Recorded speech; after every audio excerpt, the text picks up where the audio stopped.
Good evening, everyone, and welcome to Proud to Vote, an LGBTQ2SIA plus town hall discussion with representatives from the three main parties running in the 2020 BC election, the Green Party, the BC NDP, and the BC Liberals.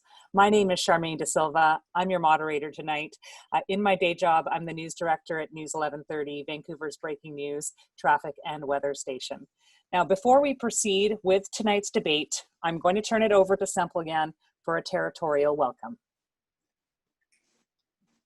O Thiam to Sequatos Chit, Quamantomi Thiam to Quachnomiap Thiam Tisquile, Quamantomi Thiam to Claquat Nook Ois to Camalai, Ochumeo, Quamantomi Thiam to Musquim, Skopnish, Selewatuk, Stolmok Chit, Quamantomi. First of all, my ancestral name is Simplian. My English given name is Stuart. I am really honored to welcome each and every one of you to the shared territory of Skopnish, Musqueam, Selewatuk, Ochumeo. The city of Vancouver is on one of our shared villages, and we're really honored to see each and every one of you. I'm going to offer you a song, and then we will start with our evening's events.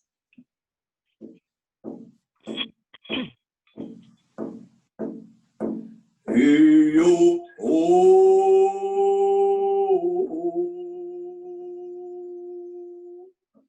Hey-yo, oh.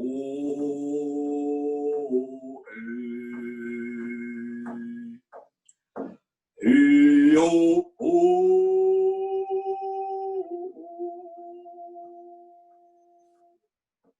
Hey-yo,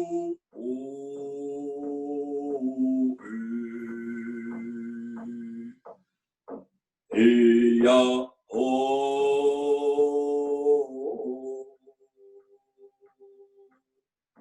hey-ya,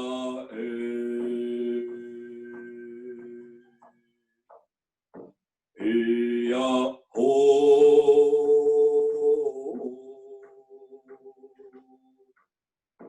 hey-ya, hey-yo,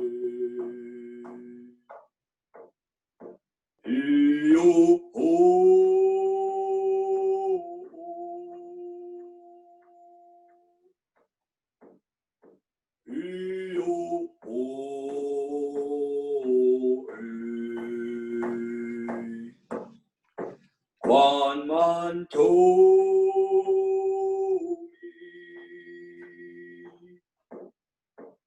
me,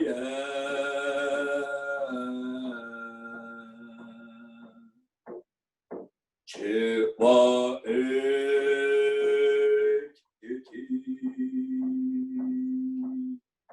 Chin Chin Strai in Chomo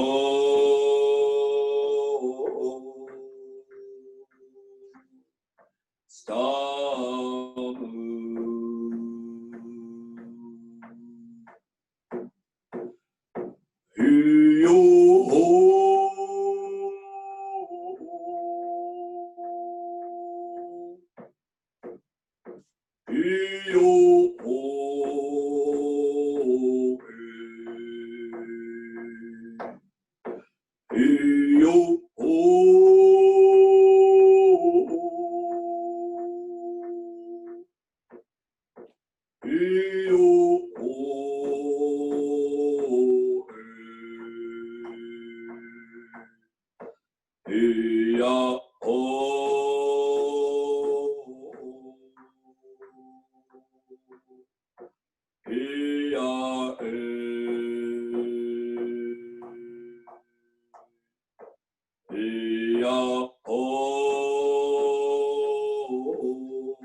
Yet one had to squalor and wait, see him to sequatos chit to your seoqua, chiquamantomi, see him to claqua, see him to chin chin strike, see him. First of all, thanking each and every one of you, our respected elders, our matriarchs, our family, within our communities, the LGBTQ2SIA communities. really grateful for each and every one of you. I'm really grateful that you arrived safely here in the village of Kamalai, what we call Vancouver, and really honored. My ancestry is Musqueam, Squamish. My late mother came from Musqueam, my late father came from Squamish, and Vancouver grew up around me.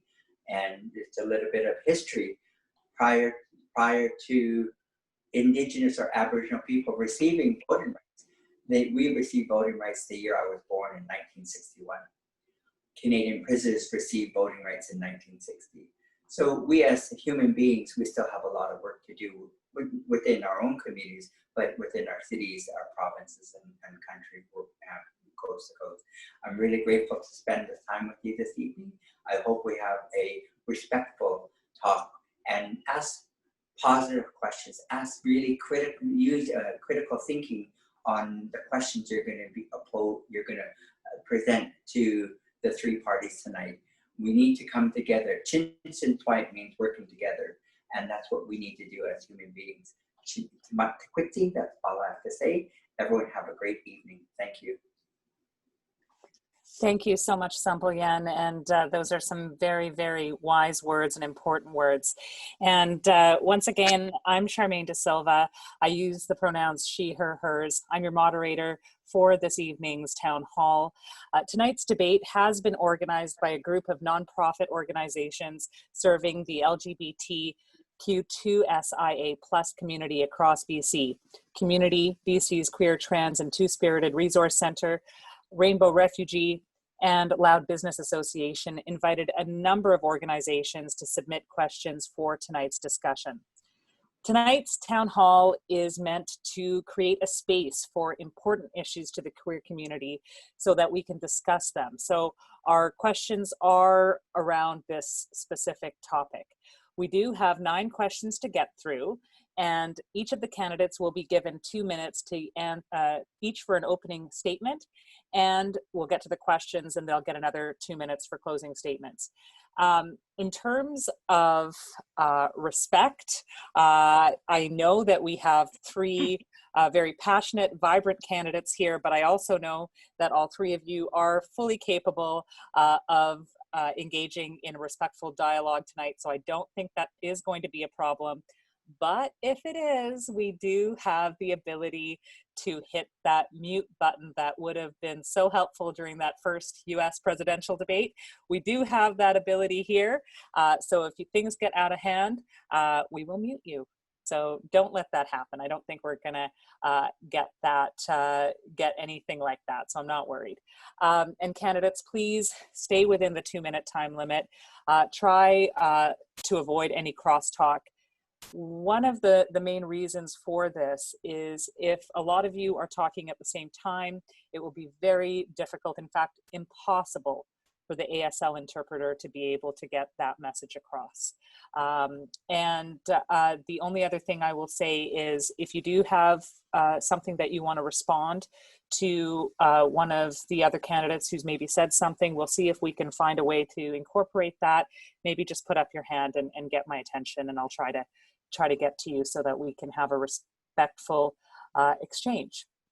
Now, mentioning our ASL interpretation, tonight's event is accessible to the deaf community. We want to encourage our candidates, and I know this is going to be hard, I have to remember this myself, to speak slowly and to enunciate, to make things easier for our interpreter. So let's kick things off, and to start our opening statements, we've drawn names. All of these have been sort of given in order, different orders each time, each question, to make sure it's fair.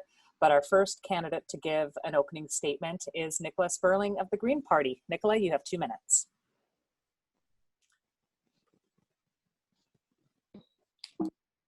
Thank you very much to the organizers of tonight's debate and to all of you for joining us virtually.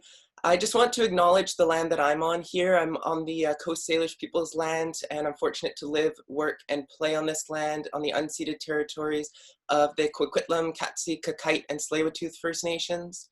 And I'll just share with you a little bit about myself. My name is Nicola Sperling. I'm running for the BC Green Party in Coquitlam, Mayardville. I started my LGBTQIAS2+ advocacy work even before realizing that I was part of this community. I began by volunteering with Vancouver Pride at events. I joined the Vancouver Pride Society on the board of directors in 2015. And I was on the board when I began my transition. I am a trans woman, I'm a lesbian. And in my role on the board, I participated in outreach work throughout British Columbia.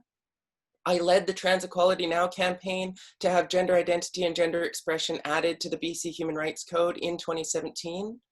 I ran for the BC Green Party and was outed on a national level in 2017.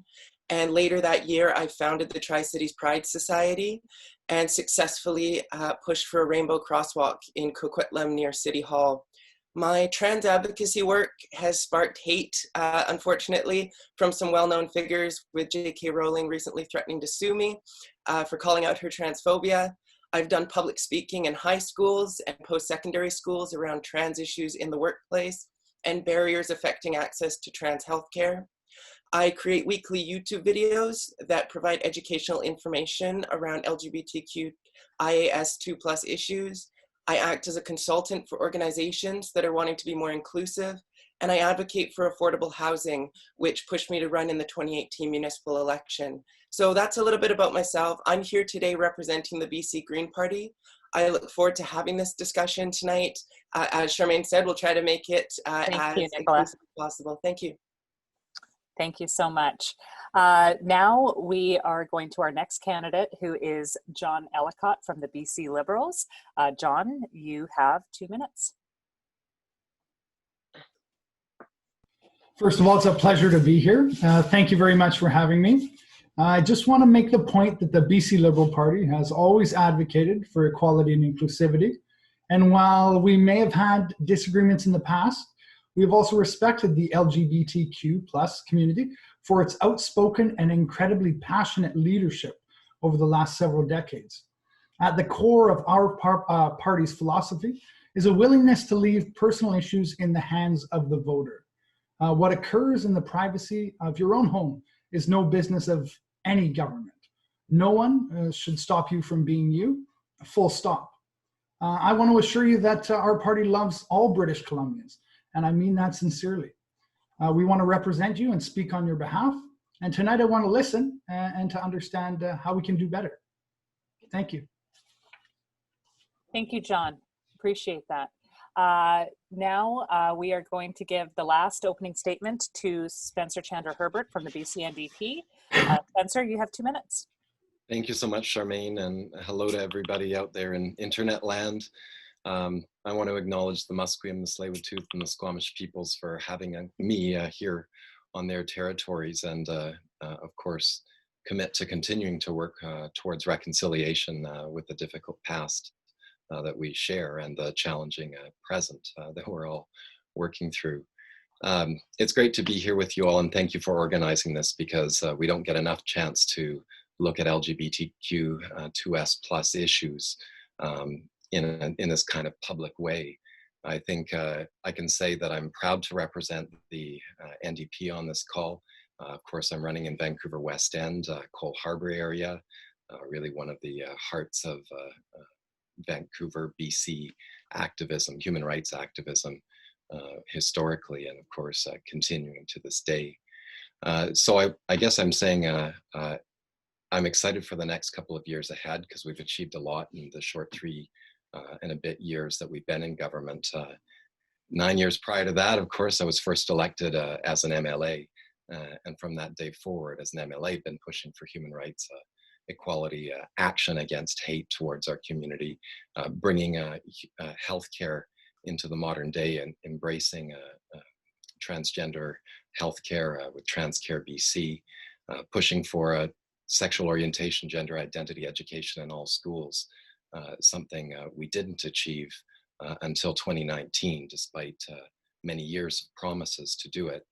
It took all the school boards until 2019 to do that under an NDP government. And so I want to thank all the educators and parents and others who pushed for that for so long. We finally got there.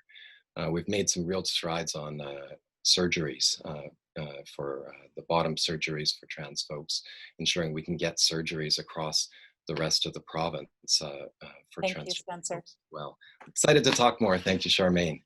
All right, so thank you, Spencer. And we have a number of questions, as I mentioned, 9 questions from organizations, queer serving organizations in our community. But before we get to those questions, I do want to ask one of my own questions, and I'm going to use this as a bit of a clearing of the air and to address the elephant in the room.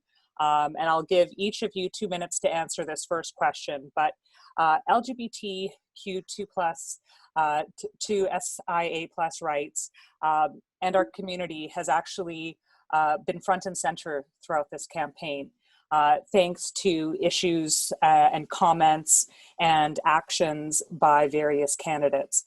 It's been a long time actually as a journalist covering elections that I've seen a lot of attention paid to the views of candidates and how parties handle people with views that many in our community feel and quite frankly are hateful.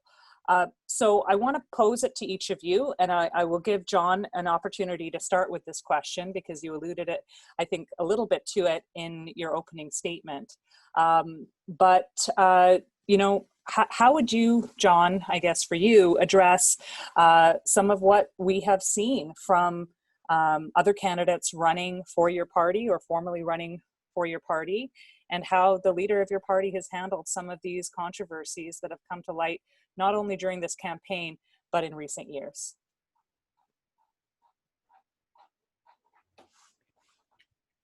Well, I think it's important to remember that just as I related, the BC Liberal Party loves all British Columbians, full stop. We don't make any distinction based on sexual identity, on gender identity, on sexual preference.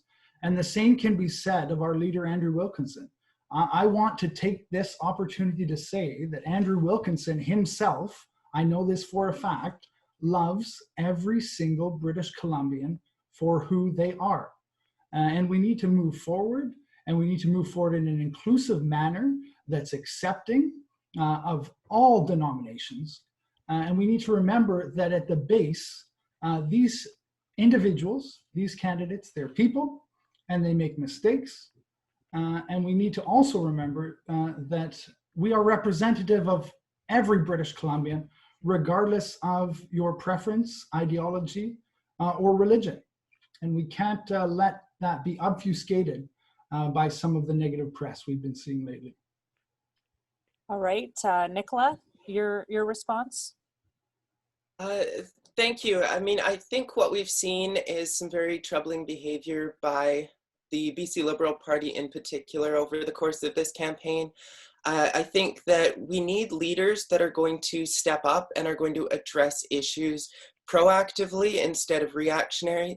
And what we've seen throughout this campaign is Andrew Wilkinson being very hesitant to address issues, in fact, ignoring issues until they become extreme. And we've seen that with Laurie Thronis. He's been a problematic individual for a very long time, and it wasn't until recently with his comments on eugenics, it wasn't even around LGBTQ2+ issues, that Andrew Wilkinson decided to take action. And we need leaders that are going to step up more quickly. And we've seen this as well with the BC NDP, not quite to the same extent, but with Nathan Cullen and his recent comments around Indigenous folks, specifically the candidate that he's running against. And John Horgan hasn't addressed that. So I don't want to be hypercritical and hyperpartisan in this situation, but I just believe in general, party leaders need to be able to take a stand to address these kinds of issues and do the right thing, whether that is addressing people within their own party, addressing people within other parties, but making a very clear stance in support of marginalized people. Thank you very much, Nicola. And to round things off, we'll go to Spencer. Thank you, Charmaine.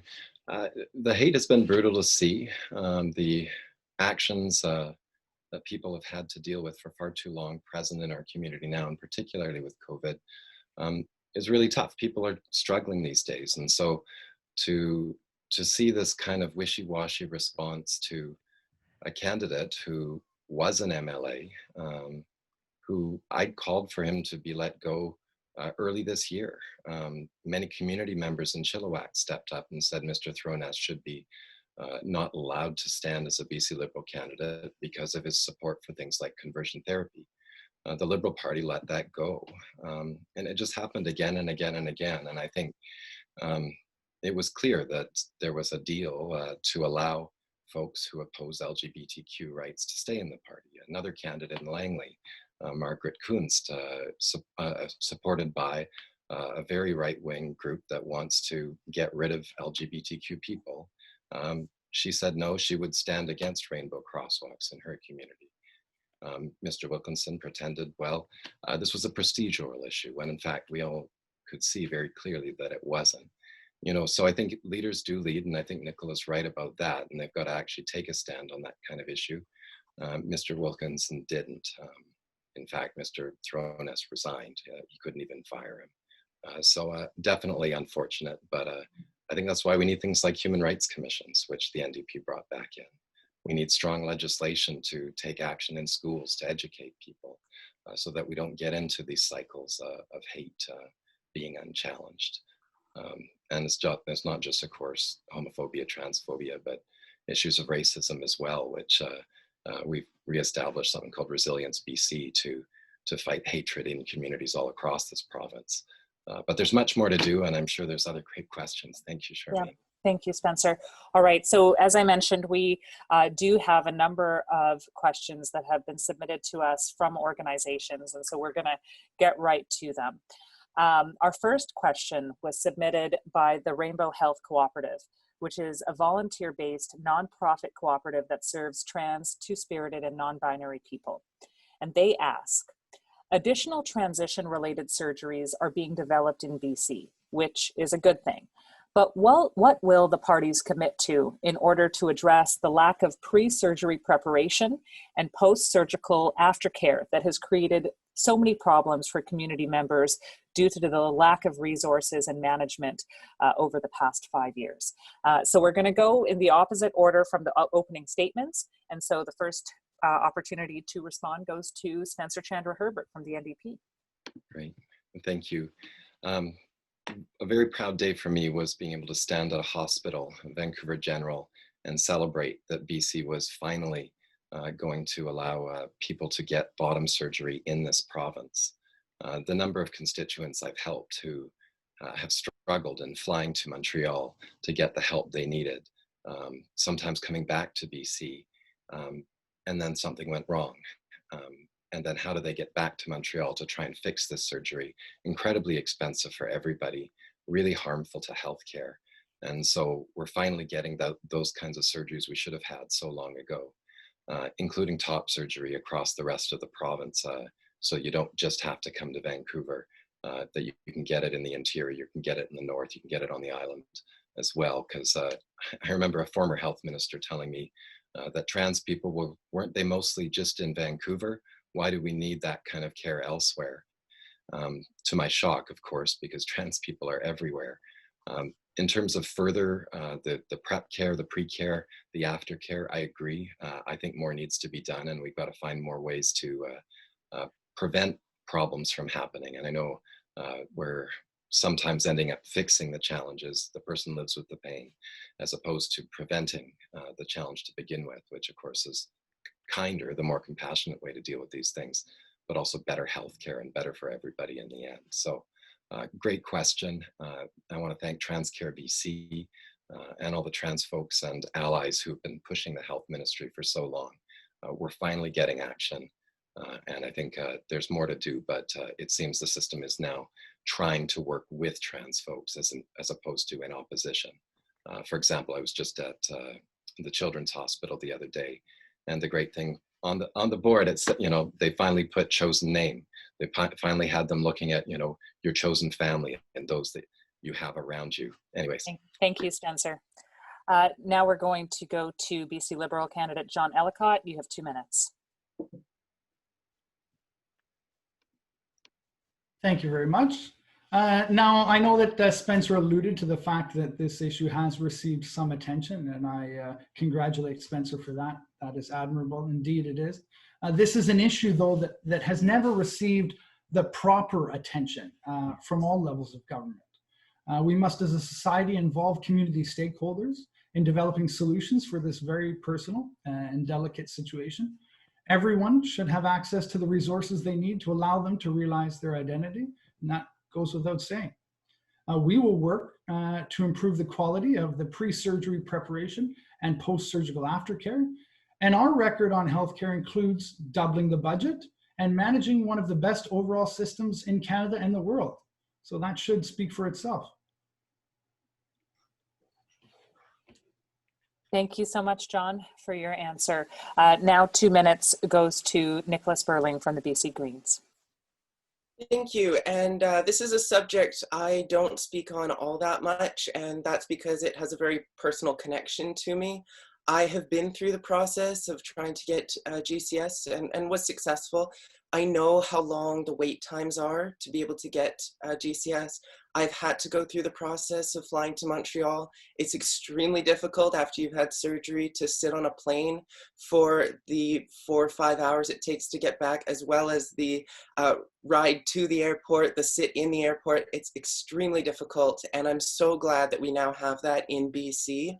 So that's a huge step forward. At the same time, there's a lot of work that still needs to be done in order to make sure that other surgeries are accessible for folks and that the aftercare is sufficient. So as a BC Green Party representative, I want to let you know that our party is fully committed to supporting care in all aspects for trans people, and also fully funding the entire process and ideally expanding that process, like I said, to include other surgeries. I would also like to see medication placed under MSP, because I know that's a massive cost if you don't have coverage from your employer. And I hope that we can complete that work, and ideally we'll see another minority government situation so we can work together in a nonpartisan fashion to make that happen. Thank you. Thank you, Nicola. Our next question is from the Loud Business Association. And they ask, it is estimated that 1 out of every 40 Canadian businesses are LGBTQ2SIA plus owned or operated and contribute nearly $200 billion each year to the Canadian economy. Yet, LGBT plus enterprises are underrepresented in the corporate and public supply chain and face barriers to scaling their business.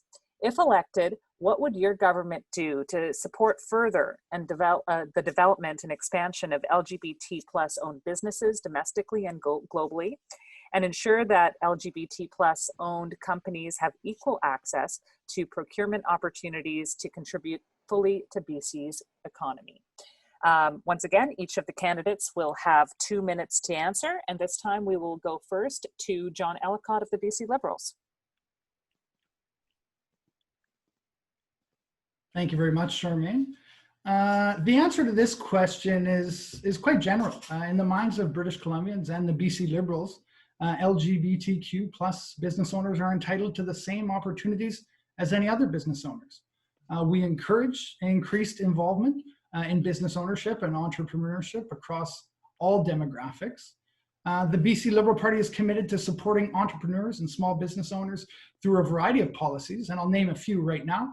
Elimination of the small business income tax, commercial rent relief during the ongoing COVID-19 pandemic, attracting new investment by eliminating the PST for a year and then raising it to 3%, still a reduction, and implementing split assessments for small business property taxes. So we believe that those measures would benefit business owners and entrepreneurs of any denomination. Thank you, John. Next opportunity to answer goes to Spencer Chandra Herbert from the NDP. Thank you, Charmaine. One thing LGBTQ2S plus business owners told me is that they couldn't get access to the procurement process because the former government only dealt with large businesses, really large businesses, and they couldn't participate because they couldn't produce enough to supply the government, or the government demanded too many securities or other things. So we're changing that. It's a work in progress. I think there's much more to do to bring it down to even smaller community businesses, but For example, in the agriculture field, working very hard to provide BC-based food products, including from small growers. So Minister Lana Popma, I think, has done a very good job in that regard. Technology, tech firms as well, getting many more BC-based tech firms into supplying the products and the things that services government needs. So it's happening. I think certainly business owners will tell you they want it to happen faster. I understand that.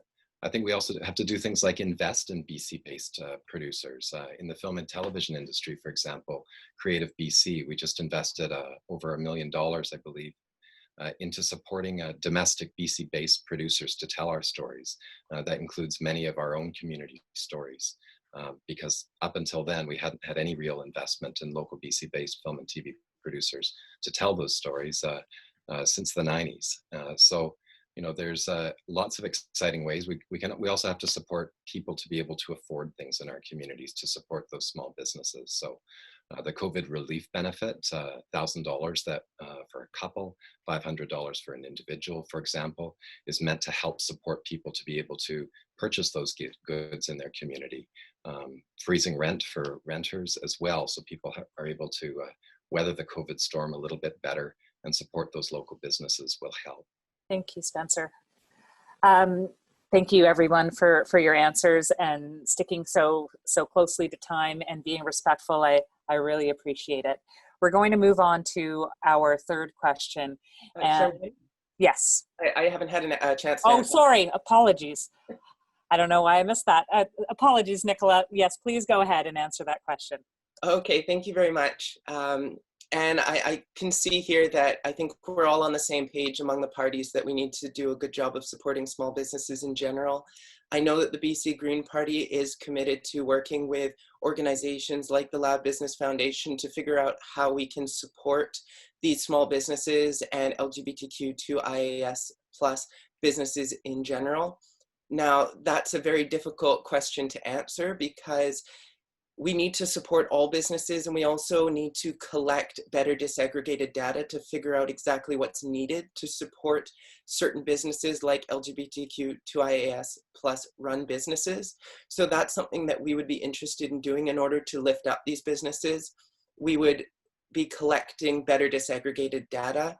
I also know that the BC Greens are supporting the transition of our economy. We know that with COVID and with the climate crisis and with the move to automation, that business is changing, and we want to be able to support businesses as that changes.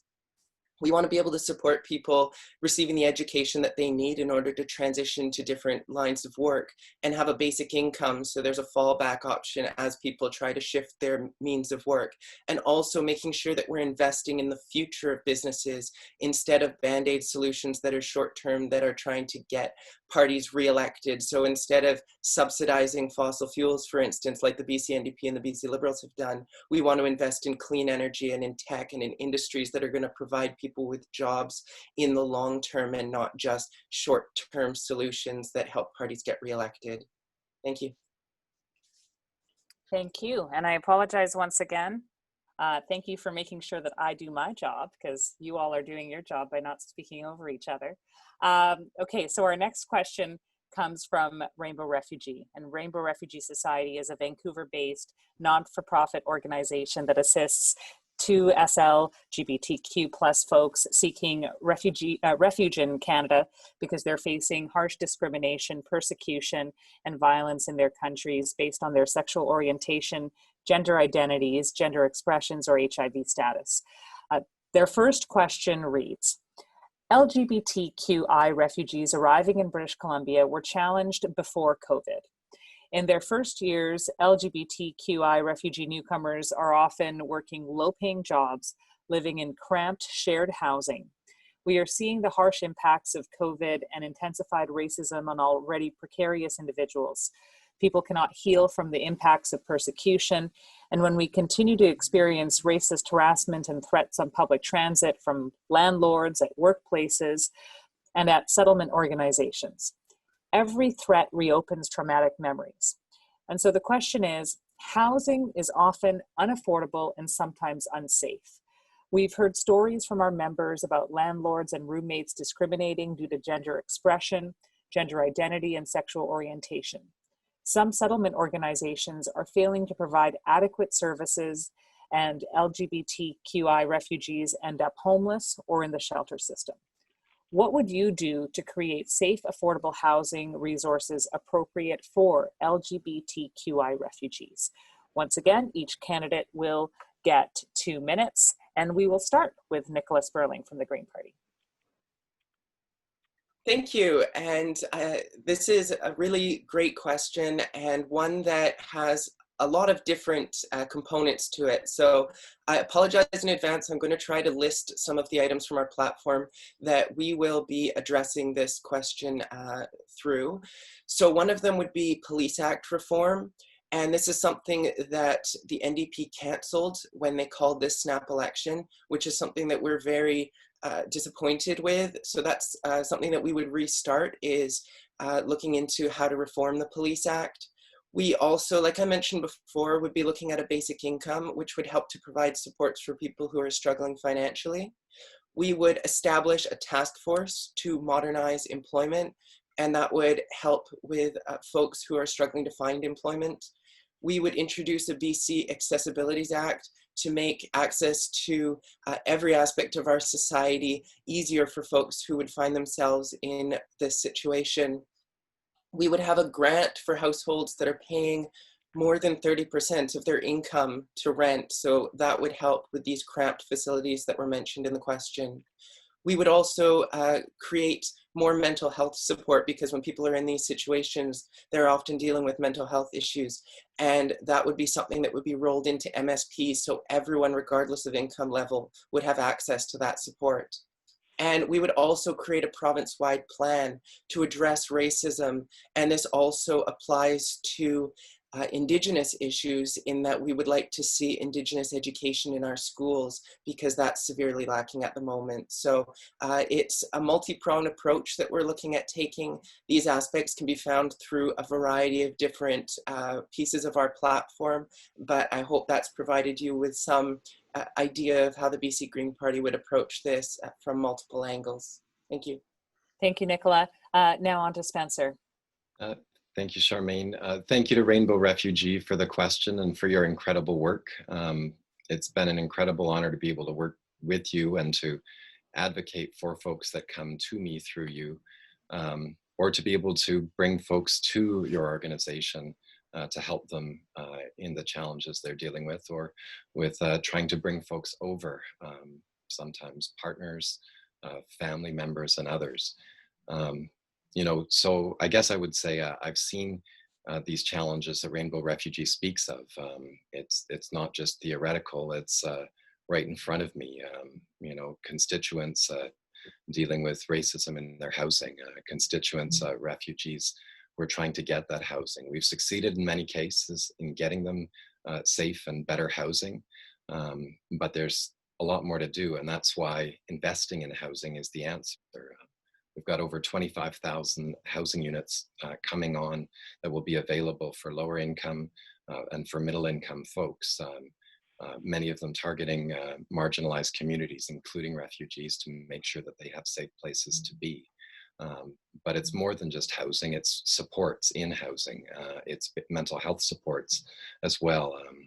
Gordon Neighborhood House in the West End, I was there a couple of months ago, and pleased to be able to help announce $10 million that have gone into low-cost or no-cost counseling for folks, including refugees in our community.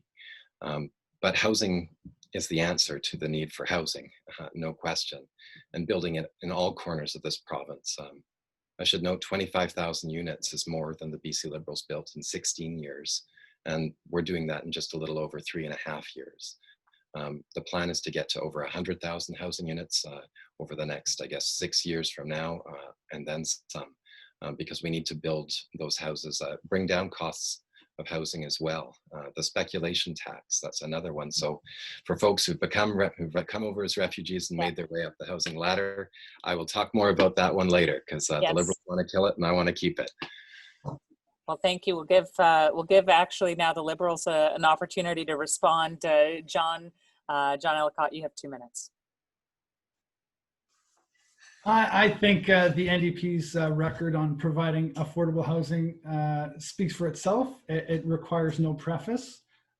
They've promised 114,000 units, I believe, in 10 years, and they've fallen quite short of the yearly trajectory they would need to hit that. So I won't delve into the antagonism between parties and the differences in their platforms. I want to elaborate on the fact that we must always pursue harsh punishments for landlords who discriminate based on gender identity or sexual orientation. This is a nonpartisan issue. We need to approach this with basic human empathy and common sense. To solve this problem, we must involve all of the appropriate jurisdictions and take input from appropriate stakeholders and community leaders. The pandemic has exacerbated financial stress for many people. That's why our platform includes a comprehensive housing affordability strategy to provide new supply and affordable housing for all British Columbians.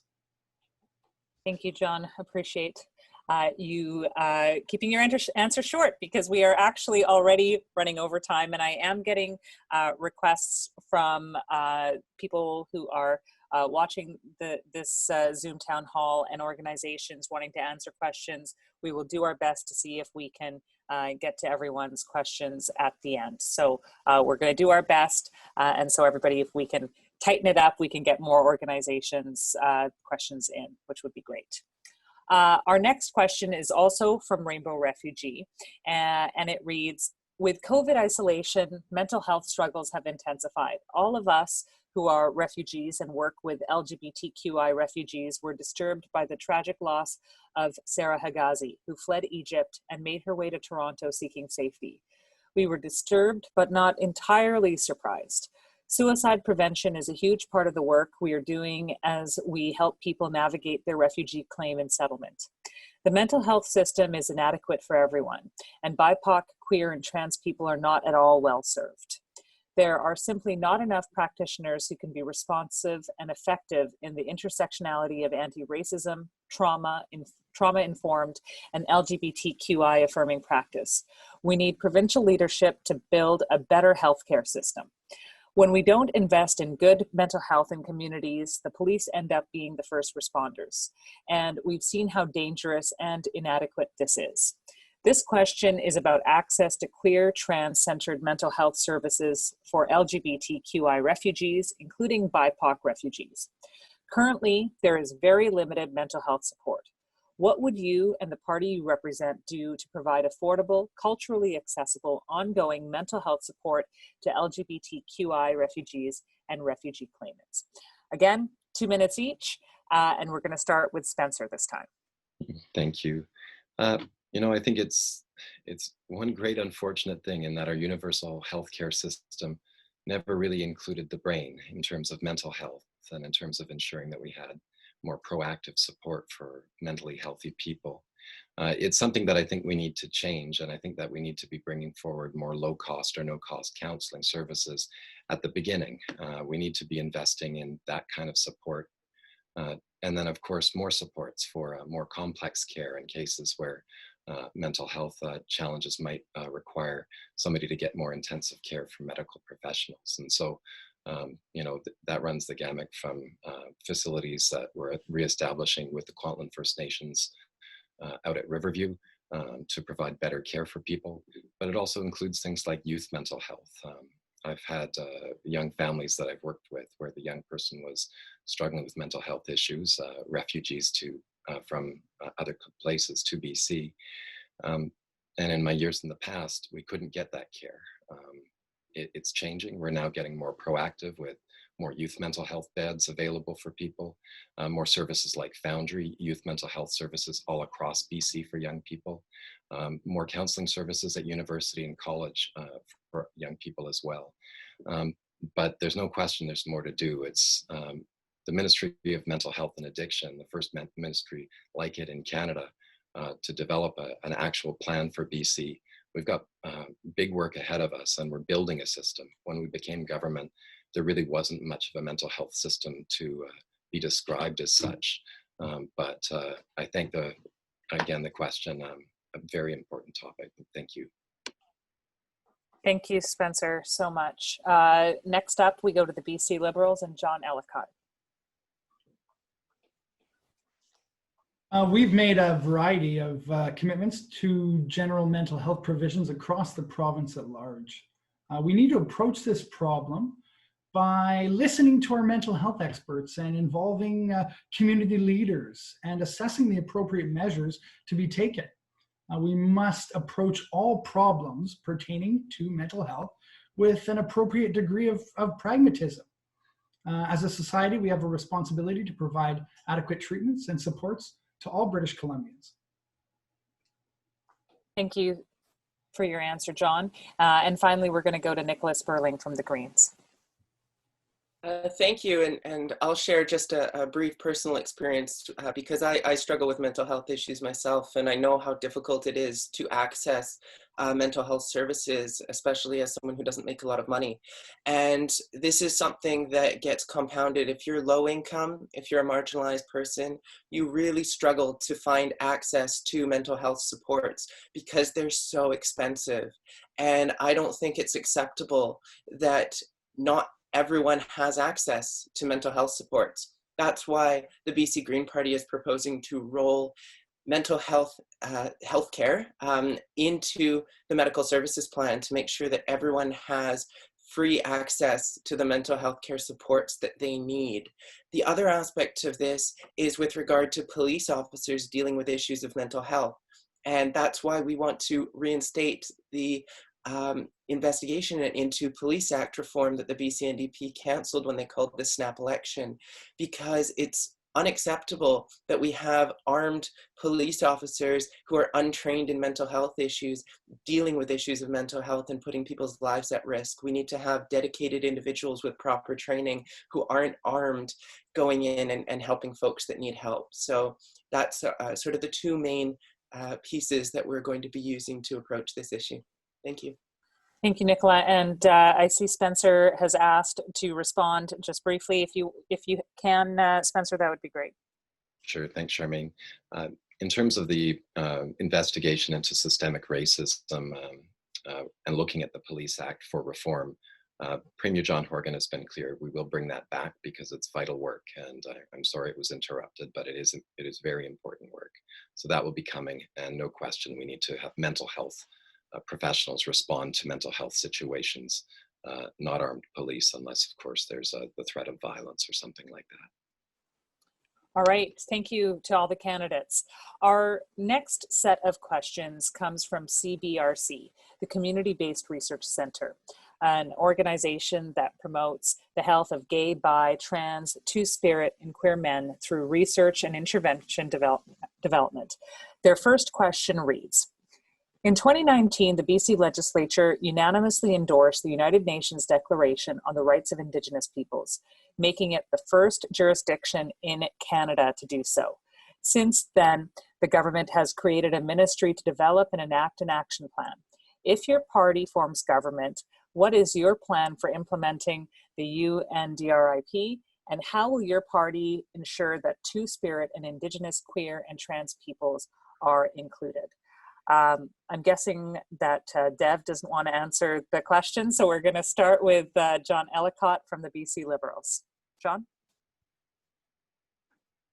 Thank you again, Charmaine. We must act boldly as a province in working with our First Nations and federal government partners to create new opportunities for Indigenous peoples. The BC Liberals are committed to addressing issues of economic and social inequality faced by Indigenous peoples, and it's important to note that the BC Liberals voted unanimously for the legislation on the United Nations Declaration on the Rights of Indigenous Peoples, and we will continue to work clearly on how to define how the UNDRIP relates to land use decisions and existing cases. Thank you, John. Appreciate that. And next up, representing the NDP, Spencer or Dev, if he wants to answer the question for you. It's nice to see him. Thank you. Yes, my son loves Zoom calls, so he pops up whenever he chooses. But anyways, he's gone to brush his teeth. It's bedtime.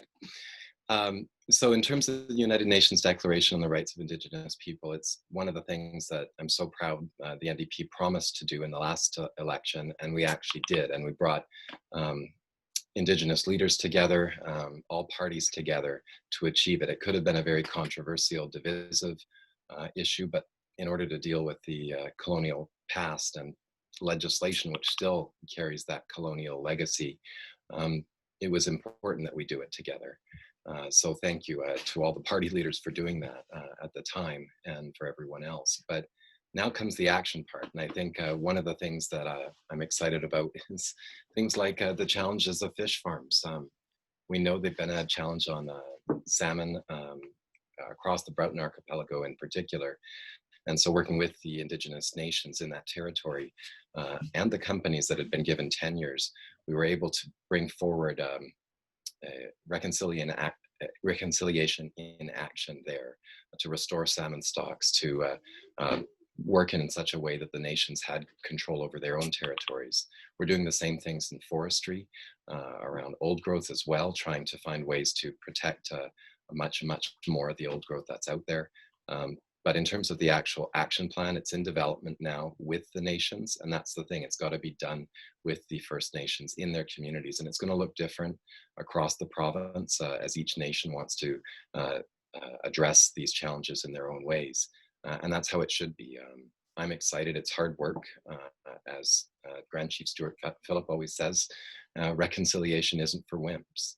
And there's going to be mistakes, and there's going to be missteps, and then there's going to be reversals and action taken to address those challenges, because we don't fix 150 plus years of colonialism overnight, but it's something that we have to do in order to be truthful to this land and the people in it. And now we go to Nicola Sperling with the Greens. Nicola, you have 2 minutes. Thank you. I think it's important for us to always remember that reconciliation needs to be incorporated in absolutely everything that we do. In every policy decision that gets put forward, we have to consider the effect that it will have on Indigenous people. And reconciliation can't just be a buzzword. Like Spencer said, we need to be able to take actions that show that we're committed to reconciliation. We can't just be saying that we are.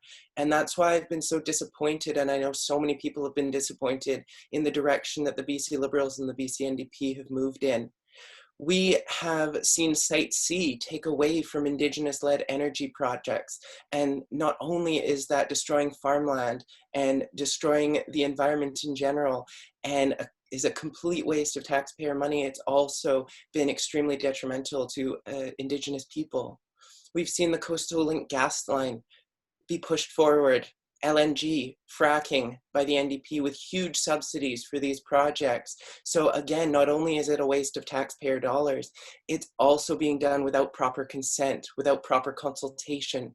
Then we see the RCMP raiding the Wet'suwet'en lands, and that being allowed by the BC NDP. And when it came to actually consulting the Wet'suwet'en people, all of the Wet'suwet'en people, that was something that the BC NDP failed to do, but that was when Adam Olsen, the interim leader of the BC Greens at the time, was the only MLA who went and visited with the Wet'suwet'en people and consulted them in good faith to try to come to a solution. Because no, not all Indigenous people are going to have the same opinion about how things should move forward. But without proper consultation, it's not up to us to try to enforce our colonial way of doing things on Indigenous people. They have the right to self-determination. Thank you. Thank you, Nicola. We do have another question from CBRC, and it reads, sex education in BC is failing queer and trans youth as it is delivered inconsistently by people who may or not be comfortable talking about sex, let alone queer sex. Some parents do not want LGBTQ content taught in schools. If elected, what would your party do to improve sexual health education for all British Columbians? Each candidate has 2 minutes to respond, and we're going to start with Nicola Sperling from the Greens.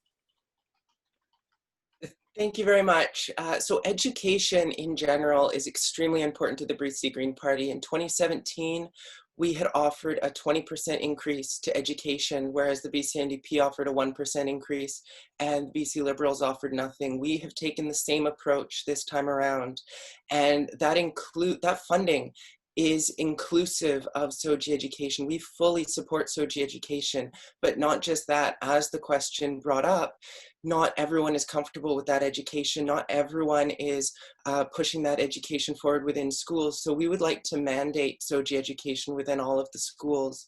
And we would like to combine that with increased education, with increased access to counselors by providing $24 million for new counselors, because we know that LGBTQ2SIA plus people within schools need someone to talk to about the issues that they're going through. And we're looking at funding of education, $500 million to begin with, up to $700 million as the funds become available. We're looking at massive increases in education and at rolling early childhood education into the school system and at having free childcare. And all of these together in combination with having a SOGI education system is going to help us. And I do a lot of this work myself. I go and I speak in schools about trans issues, about LGBTQ2SIA plus issues in general. That's extremely important work that I support and work that the BC Green Party supports. Now, because you do have a little bit of time, the question asked specifically about sex ed though. Anything specific on that topic to make sex ed more inclusive? Absolutely, and I think that that is why we need SOGI education in particular, because sex ed is currently cis-het normative. We need to make sure that it becomes more inclusive of sexual orientation and gender identity. And we also need to make sure, like with SOGI, that we have sexual education available to all students. That needs to be mandated in all schools. Thank you. Thank you, Nicola. Now on to Spencer Chandra Herbert from the NDP. Thank you, Charmaine. It's I guess a personal question in terms of how I evolved as an advocate in terms of, well, sex education, but indeed just schools being inclusive of LGBTQ people. Shortly after I met my husband, I guess it's over 20 years ago now, we were out in Surrey battling a school board that was trying to ban SOGI alliances, at the time known as gay-straight alliances. The chair of the board was the Liberal MLA, Mary Polak, and they were trying to ban those things from kids being able to get safety. So it's a formative experience for me, because I remember arguing about how banning them would harm children, harm young people who were dealing with real trauma in their lives, and gay-straight alliances were some of the only places that really kept them alive. So that's the kind of way I've tried to approach these issues over many years, is that equality is built. It's not something you can assume, and not everybody gets treated the same way. And so if one group's getting targeted by being beaten up, they need to get special attention to stop that from happening. And that's whether it's reestablishing a Human Rights Commission in BC to target those kinds of issues, something the BC Liberals got rid of, and we were the only province in Canada not to have a proactive force for human rights against discrimination. Investing more in schools, and I think we now have even stronger investments to protect and support all students to be safe in their schools through stronger education. In terms of sex ed, my husband used to run a sex ed program for youth through Vancouver Coastal Health, so I learned a lot through him for LGBTQ kids and others as well, and straight kids and everyone, and created a curriculum for schools to ensure that throughout in schools, LGBTQ kids could see themselves in the curriculum. We couldn't get it approved with the Liberal government for some time, but it finally did. Thank you, Spencer. Thank you. Sorry, too much history. We'll give John Ellicott an opportunity now to have his 2 minutes. John, the floor is yours. I think it's important to note that as a party, we do support SOGI education. He wants to be here. And we need to, everyone remembers that school is an awkward time for any young person, especially when education supports are not comprehensive. So I would like to say that we support taking steps to address this, and we support LGBTQ plus students, and the entire school community benefits from a greater inclusion of LGBTQ plus students. So just directly on that question though, John, around sex ed, that's more inclusive of the LGBTQ community. Is your party supportive of making sure that education is available in all schools? 100%. I didn't mean to misspeak, but that was the intent of my diatribe there. Okay, thank you so much. Our next question comes from Community, BC's Queer, Trans, and Two-Spirited Resource Center. It reads, The regulation of health and social services professionals and organizations is under provincial authority.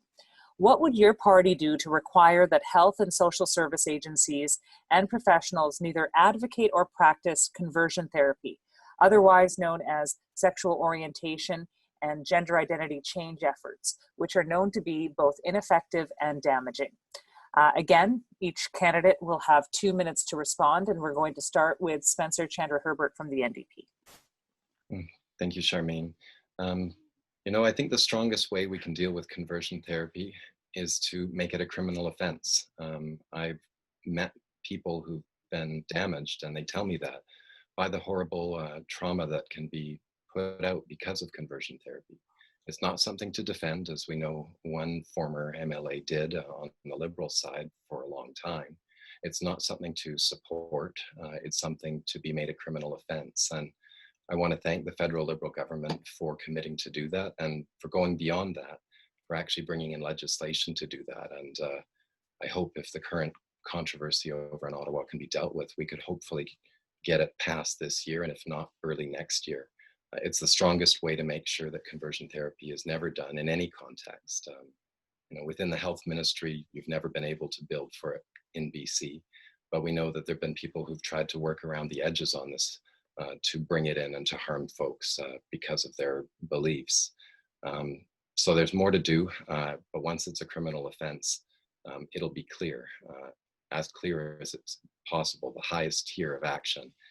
And I'm glad we got there. And I want to thank all the advocates across Canada for pushing for that, and within Vancouver and BC, across BC, because that's where we all wanted it to go, and that's where we wanted the action achieved.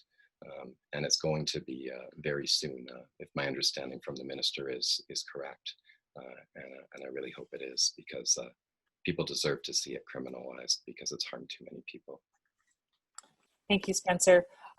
Next up is John Ellicott from the BC Liberals.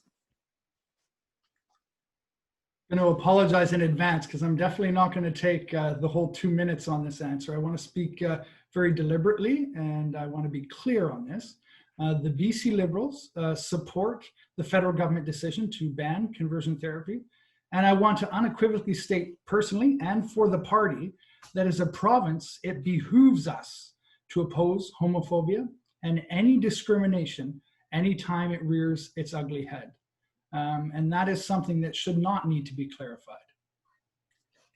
Thank you, John. But I am going to sort of ask a follow-up question on that, because this topic has come up specifically around the BC Liberals and a now former BC Liberal candidate around his support for conversion therapy and what was seen by many in the queer community to be the BC Liberal leader Andrew Wilkinson's inability to be very firm in a response to that topic, and specifically by allowing Laurie Thrones to continue to be a member of the caucus. So, there are a lot of people in the community, and I've seen this, who have questions and are wondering how is it possible that you and Andrew Wilkinson, I've seen him do it as well, make these statements and then yet not take a stand on something like Laurie Thrones? Well, I'm going to answer that in 2 parts. As I said at the top, I want to make it abundantly clear that Andrew Wilkinson loves all British Columbians. He makes no distinction. And to the second part of that question, when I first became a candidate, I called Laurie Thrones because of the community that I represent and because of the riding that I'm running in. And Laurie Thrones related to me that he does not, in fact, support conversion therapy, and he has never said that he supports conversion therapy. So I think based on my 2 clarifications and my earlier comments, our position stands. All right, thank you, John. Now I'm going to give 2 minutes to Nicholas Burling from the Greens. Thank you. Now, this is a subject that I've spent a lot of time working on. I worked with advocates who are survivors of conversion therapy, which is an absolutely awful, torturous practice, and I can't believe it's still allowed. Now, I agree with Spencer. This is something that needs to be criminalized at a federal level. That's something that the BC Greens are pushing for. At the same time, in lieu of a federal ban, we saw that this needed to be banned at a provincial level. That was something that Justin Trudeau had suggested that provinces do before he agreed to take on the task of banning conversion therapy. And it's why we introduced legislation in early of 2019 to ban conversion therapy. We worked with lawyers and survivors of conversion therapy to put that legislation forward. We had thought that we would be able to get nonpartisan support for this because it just makes sense to ban conversion therapy. I think we're all in agreement on that here. So we were extremely disappointed when the BC NDP stopped that bill from moving forward. They stopped it in the spring. We thought maybe they'll introduce their own legislation. Maybe they just want to take credit for putting forward legislation to ban conversion therapy. Maybe they want to make amendments to our legislation. And we thought, that's fine. We want to work in a nonpartisan capacity to make sure that this legislation comes to fruition, regardless of who gets to take credit for it. It's important that it just gets done. But we still don't have a ban here in British Columbia because the BC NDP worked against us and prevented a conversion therapy ban in this province. And I don't think that's acceptable in any way. And thank you, Nicola. So I am going to go to Spencer because I have seen this question asked by members of our community. You know, the NDP has been in government now for 3.5 years with support of the Greens. Why is this something that hasn't gotten done on the provincial level? I think the challenge has been we've got so much to do. And when the federal government indicated that they were going to criminalize it, that's what we wanted. In fact, I remember sitting in a room with Andrew Weaver, then the leader of the Green Party, saying that was the goal. It wasn't about the province always doing it. It was let's enforce it with the strongest penalty possible, which is criminal. And that's the federal government's ability to do that. And so they said, well, you can think about it, but if the federal government is going to do it, then that's where it should be done. And so I can understand why folks pushed at the provincial level because it didn't look like the federal government was moving on it, but they are now. And we have legislation in front of the federal parliament to make that happen. So it's what we all wanted, and I think we should celebrate that. All right. Thank you to all the candidates. And we are going to move on to our next question. And once again, this one was submitted by community, and it's about LGBTQ senior care. And the question reads, while there are laws that outlaw discrimination, what would your party do to ensure that there are policies and procedures that are proactive in recognizing the interests of members of the queer communities? For example, ensuring that seniors entering long-term care are invited to name the members of their chosen family that must be recognized as visitors and as important contacts. How will your party prevent discrimination in long-term care facilities? Each of the candidates have 2 minutes once again, and we're going to start with John Ellicott from the BC Liberals. John? Thank you very much, Charmaine. We need to ensure that all government services and practices in long-term care facilities are free of prejudice. It's important to remember that seniors have earned the right to name their own visitors and to make a choice as to who is designated as their chosen family. And we need to assure that they're given that opportunity and there's no roadblocks in their way.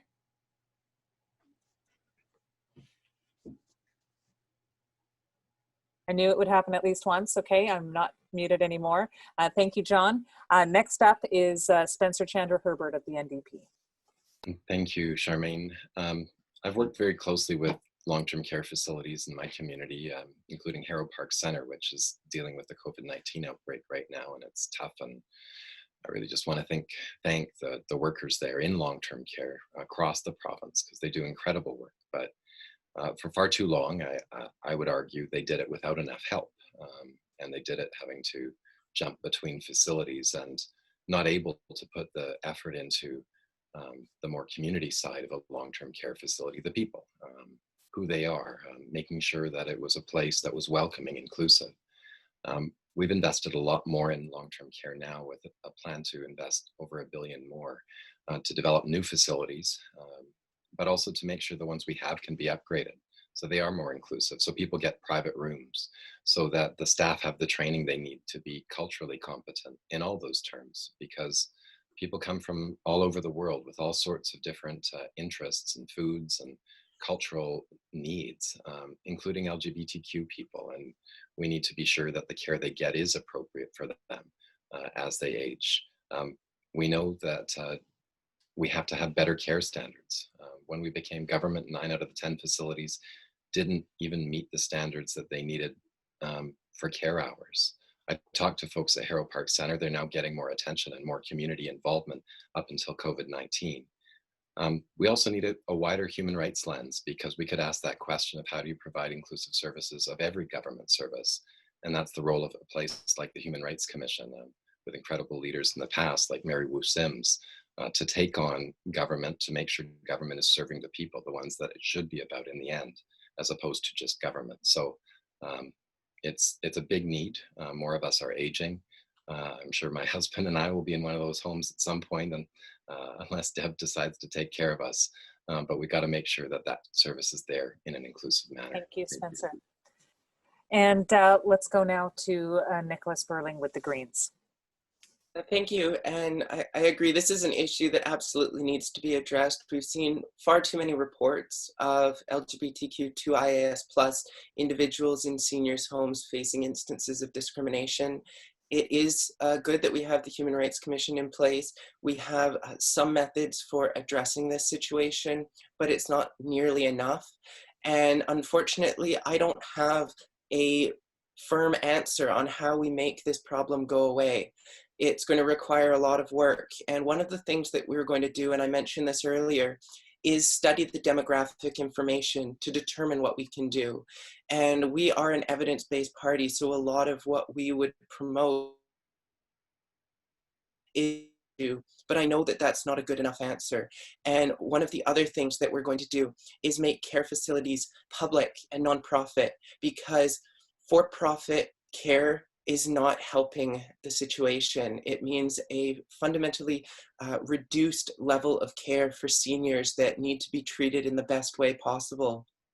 The other thing that we want to do is make sure that these staff that are helping individuals in care facilities are viewed as the healthcare professionals that they actually are, and that they're compensated in an appropriate manner for being the healthcare professionals that they are. And that's going to mean a higher level of care as well. If we can make sure that people are treated appropriately, that they're respected, and that they have a high level of morale within their job, that's going to get passed along in the care that patients receive and that seniors receive when they're in these care facilities. Thank you. Thank you, Nicola. We have been making good time, so we do have the ability to ask one question before we get to our last question of the evening. We have had a question that has been submitted by the Coalition Against Trans Antagonism, which is a grassroots Vancouver-focused organization on the well-being of trans women and trans sex workers. And the question is, there has been a long history of anti-trans women and anti-sex worker sentiment and policies in our communities, which came to precipice in 2019. What will you do to address these hate campaigns and lack of resources that directly target and impact low-income trans women of color, especially those who are sex workers?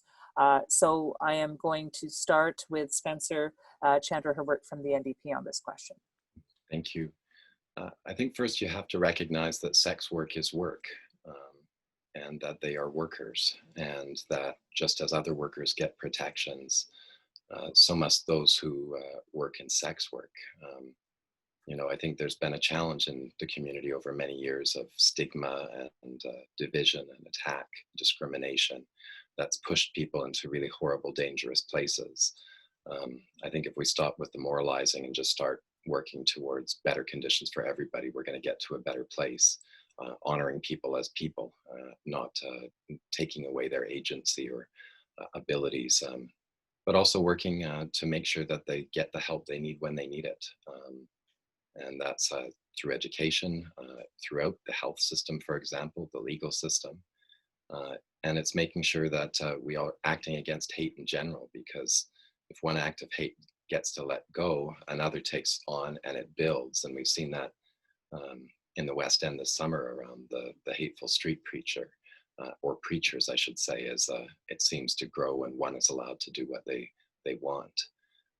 So strong action against those kinds of things to shut down hate speech is really important as well. But I'll be succinct and say thank you for the question. Sex work is work. Thank you, Spencer. Let's go to John Ellicott for an answer to this question. John?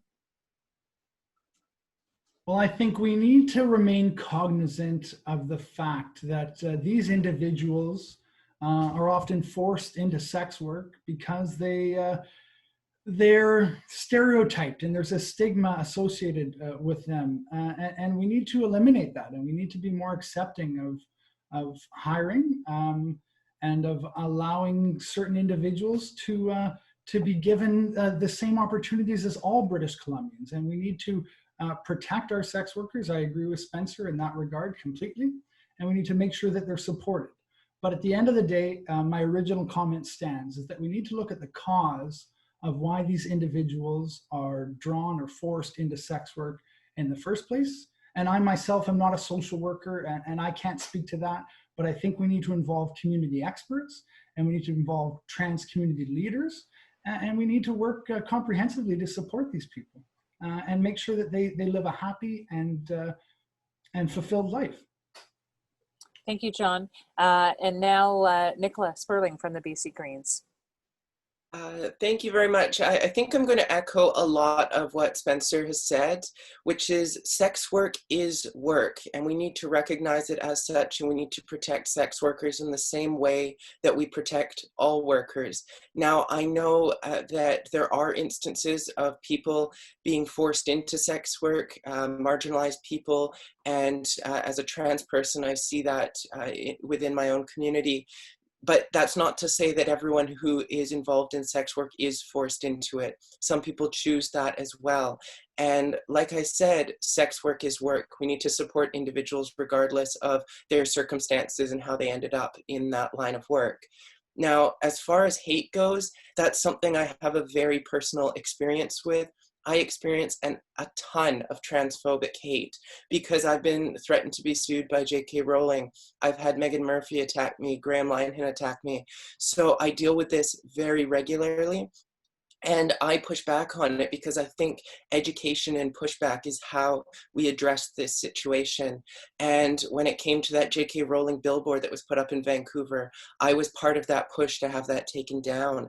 I was instrumental I was the first person to call out the transphobic comments by the BC Eco-Socialist leader, Stuart Parker, which resulted in him resigning from that position. So I am someone that takes action to make sure that I'm confronting this type of hate.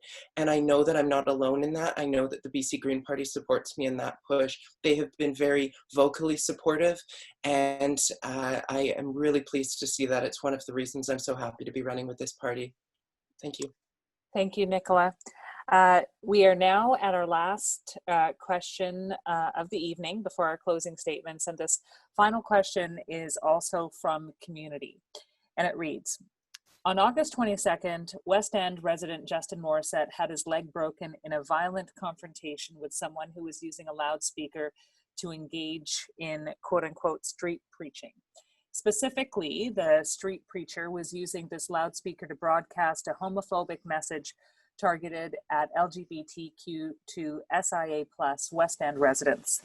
The incident led to a number of protests between Vancouver's queer community and the street preacher's church, and led to the community having legitimate concerns about the VPD's willingness to protect them from harmful hate speech. The question for all of you candidates is this: what do you propose to do to stop hateful, homophobic, or transphobic messages from being broadcast on a loudspeaker targeting the LGBTQ2SIA+ community? Each of the candidates, once again, will have 2 minutes to answer, and we're going to start with Nicola.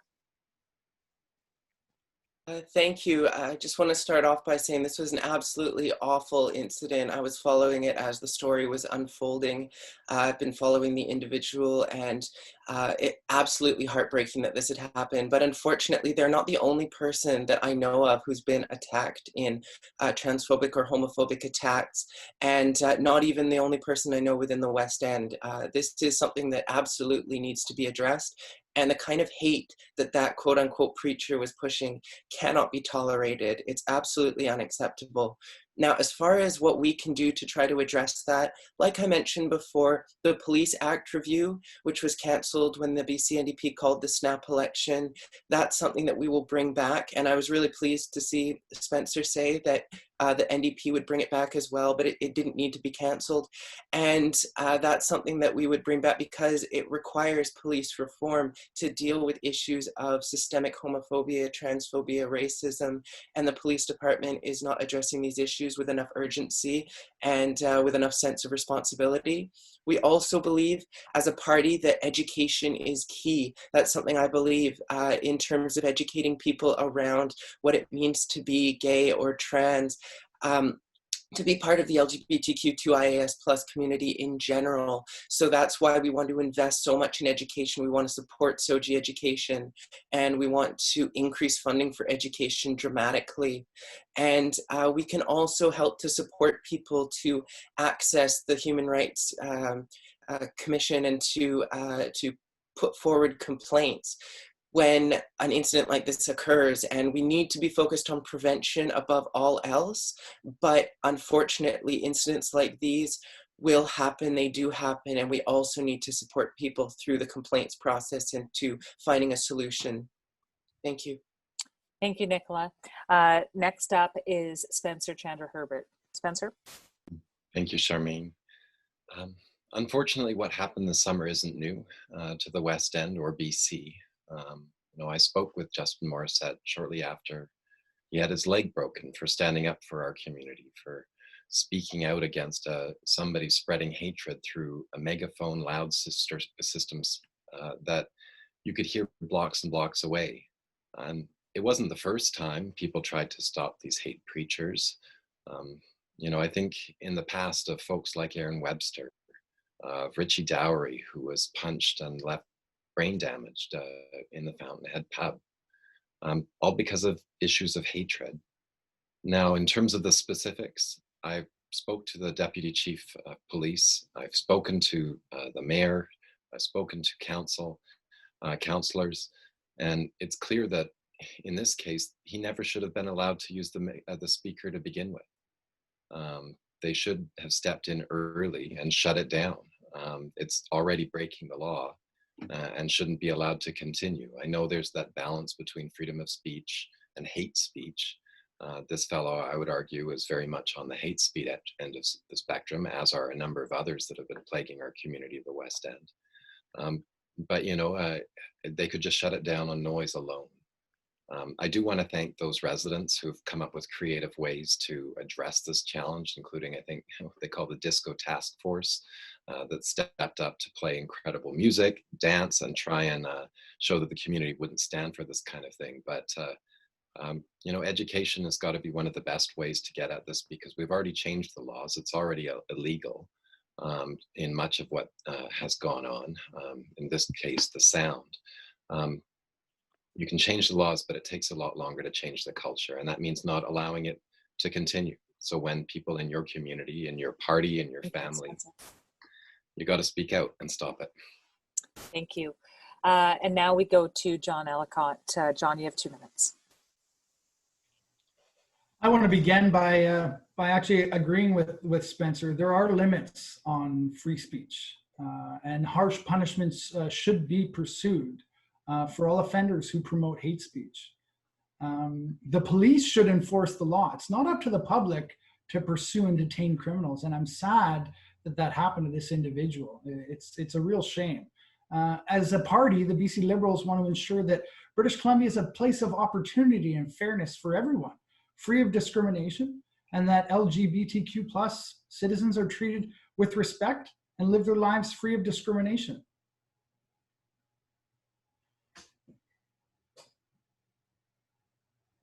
There we go. Thank you very much, John.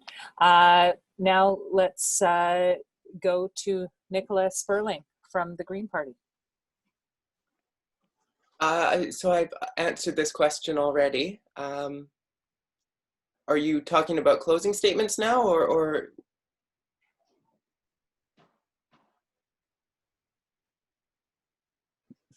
And you're muted, Charmaine.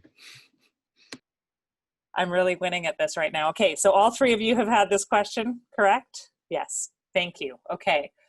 Yes, I was looking at the order for the next question. Well, it's not really a question, it's your opportunity to give your closing statements. So first of all, thank you to everyone, the candidates, for being respectful and following the rules. We really appreciate it. The questions are over, and now it's your opportunity to give a closing statement. We really hope that the people listening have found this town hall, you know, to give some clarity to where the three parties stand, and these candidates in particular stand on these issues. So to go to closing remarks, we will start with, and I will read this properly, Spencer first, two minutes. Thank you, Charmaine. You know, October 24th is the big day. Many, of course, have already voted by mail or have gone into the advanced votes. Please vote, first off. But I would urge you, if you can, to consider voting NDP. And the reason why is we've made big gains for human rights in 3 short years. We've made big gains in terms of affordable housing, supportive housing, big gains in terms of affordability, in terms of eliminating the MSP, and with the upcoming, with our platform, supporting people to have more money in their pocket to invest in their communities, their families, and so on. We've got to do so much more. I'm not one to bow down and hide away from big challenges. COVID-19 has been one of the biggest challenges our province has ever faced, and I'm sure that's much the same across the planet. But I know Premier John Horgan has done a good job on it so far, and I hope that folks will work with us to continue down that road of more affordability for people, better public services, action on climate change, and action for that diversity that we all want to see. We have an incredible base of candidates. I'm but one of the LGBTQ candidates we have. 6 others across the province, and many more who are not out, but may at one time in the future be. And may that be a future we all can have, where we are able to be out, to be ourselves in all of our wonderfulness. Thanks everybody for being on the call, and please remember to vote, because as we know, every vote counts, and indeed your voices and your votes matter. And hopefully we won't be strangers after this call, and we'll be able to work together on these challenges in the years ahead. Thank you, Spencer. Now we are going to go on to John Ellicott from the BC Liberals. John, you have 2 minutes to close. Thank you very much, Charmaine, and thank you, Spencer and Nicola, for your answers. Thank you, everyone, for your questions. I hope after tonight you can look at myself and my party in a somewhat different light. Rather than bore you with our policies or platforms, I think the electorate is well aware of the differences between the NDP and the Liberal platforms. I just want to close by conveying a few simple statements that should in fact be able to go without saying, but I suspect need clarifying. And I'm going to be very firm, and it's not through any anger or annoyance. I just want to make sure that I'm incredibly clear. The BC Liberal Party does not support conversion therapy. The BC Liberal Party does not support homophobia of any kind. And the BC Liberal Party is not opposed to trans rights. Have a great evening, everyone, and please reflect on my words tonight with an open mind. I sincerely hope that I and my party can earn your trust. Thank you, John. And now finally to Nicola Sperling from the Greens. Nicola? Thank you. Thank you to the hosts, to the candidates, and to all of you for attending this evening. I hope that I've given you a little bit of a glimpse into what the BC Greens and I are about, and that our platform is resonating with you. The BC Greens supported the addition of gender identity and gender expression in the Human Rights Code, which, where credit where credit is due, we can thank Spencer, Chandra, Herbert here for bringing that forward. And we put forward legislation to make dress codes more equitable, which was passed in collaboration with the BC NDP, because collaborative politics works well. We also put forward legislation to ban conversion therapy in BC, which was crafted by lawyers and survivors, and legislation which would have updated freedom of information and personal privacy to use gender-neutral language. That was advocated for by the Transgender Tipping Point Project. Unfortunately, those two pieces of proposed legislation were stopped by the BC NDP, and we were very upset about that. For too long, we've accepted having just two parties to vote for, the BC Liberals or the BC NDP. Both parties are now upholding the status quo, so I believe it's time for change. And this snap election is completely unnecessary. It's a power grab by the BC NDP, but you can rest assured that BC Greens are taking this in stride. We've released a strong and exciting platform, and if you'd like to learn more about it, you can visit bcgreens.ca/platform. Unless we vote for what we want, we'll never achieve the change that we want. So on October 24th, I hope that you'll consider voting for the BC Green Party, a party that's committed to upholding your rights, addressing societal inequities, and considering reconciliation in everything that we do. So thank you again for joining us tonight. Thank you, Charmaine, for being our moderator, and I hope you all have a great evening. Thank you, Nicola. And thanks, first of all, to all of you who have taken some time out of your busy evenings to join us, to hear what these candidates have to say. Voting is such an important responsibility we all have to participate in our democracy. There are so many places in the world where people do not have this right. So thank you very much for taking the time to learn, and likely if you are here watching, it means that you are going to participate. So thank you for that.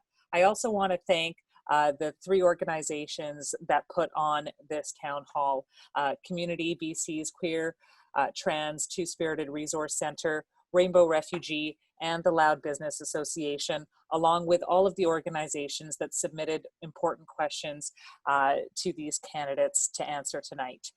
Once again, I'm Charmaine De Silva. I'm going to give a bit of a shameless plug here before we go. I'm the news director at News 1130. So on election night, if you want some of the best coverage you're going to get from a local Metro Vancouver source, please join us on News 1130. You can stream us online or visit us on citynews1130.com. Thank you once again for joining us, and I hope everyone has a safe and happy and healthy evening and gets to the end of this campaign. Good luck to all the candidates. Good night. Good night. Thank you. Thank you. Good night.